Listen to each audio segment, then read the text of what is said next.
Hi there, I'm Coni Meyers. I am the founder of CKM Solutions Group. We are dedicated, and our vision is to help 30 million people be better prepared over the next 5 years. This is FEMA's National Hurricane Preparedness Week as well as month.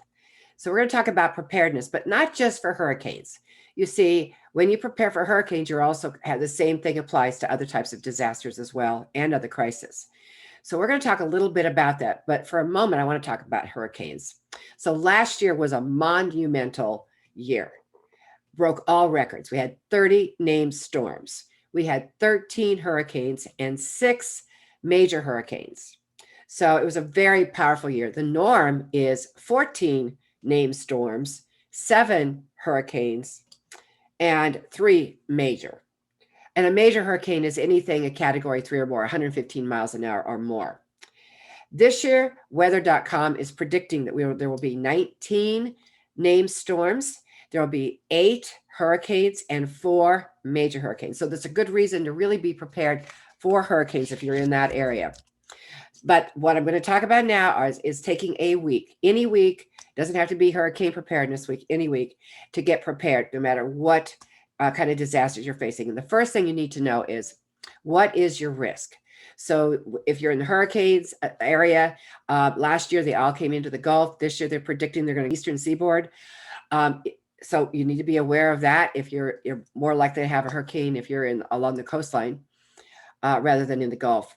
So when you're also looking at tornadoes or earthquakes or anything like that, look at your risk. Find out what might be coming your direction. Pay close attention to what the authorities are talking about. So what do? First thing, you determine your risk.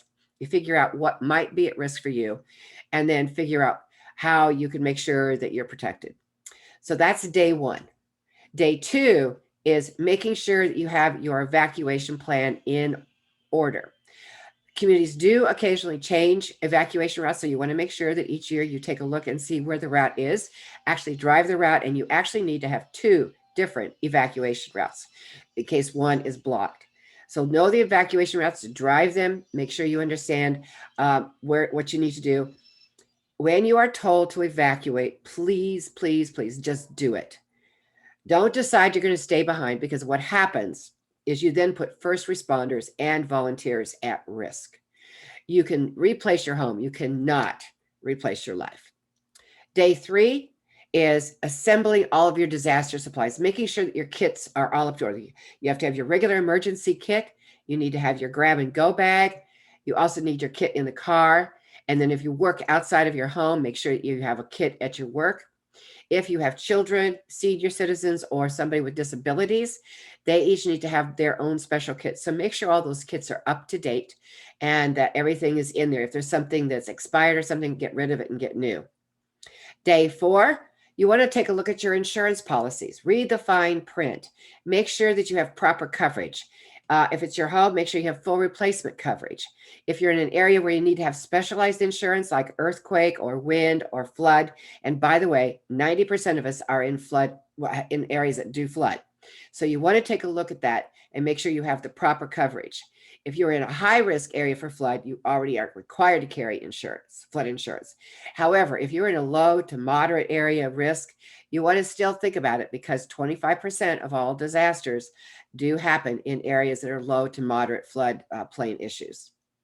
So day five, we're talking about strengthening and mitigating your home. What can you do to help to protect your home and mitigate against it? You might even have coverage on your insurance policies. Like, for example, in the hurricane areas, some policies cover like the plywood you buy to board up the windows and things like that. So make sure you read the fine print of your policies and see exactly what is covered. Day six, you want to go out and you want to help your neighbors. You want to find out who in your neighborhood maybe they're elderly, maybe they have special needs, maybe go out and find who they are. The idea that first responders and the first responders are going to show up right off the bat is not necessarily true. Sometimes it could take them 24 to 48 hours to get to you. Therefore, who are the true first responders? They are you and your neighbors. So get together with your neighbors and have a plan of knowing what to do when you take a look at the risks. Day seven, Make sure you have all your plans in order. So look at your communication plans. Make sure you have all correct phone numbers, the correct people on the list. Look at all the different plans you have for your business. Make sure that all those plans are complete and up to date. Now, in 7 days, you have actually gotten yourself prepared for disasters and not just hurricanes. So, what does preparedness do? It helps you to create a resilient mindset. And why is that important? Well, let me give you an example. I have a friend who lives in Malibu. She was actually born and raised there. Her mom still lived in the family home. And she also has a real estate company there that has about 30, 40 agents in it. When the Malibu fires came through, her family home was actually burnt to the ground. Several of the agents in her office had homes either damaged or destroyed. Her and her husband thought they were far enough away that it wouldn't affect them. In the middle of the night, they got a knock on the door that said they had 15 minutes to get out. She said she spent more than half of that time spinning around in a circle trying to think about what to take. When they got to the shelter, they did not bring a single thing for her 4 and 6-year-old little girls, not one thing. If she'd have been prepared, she would have known what to grab. She would have grabbed it and left. That's how important it is.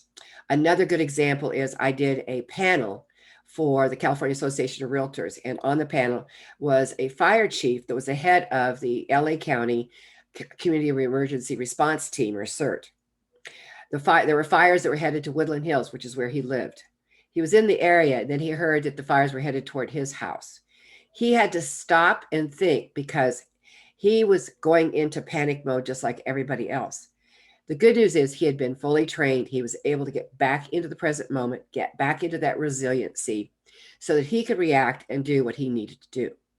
That's exactly what preparedness does for you. So keep in mind that you can be resilient.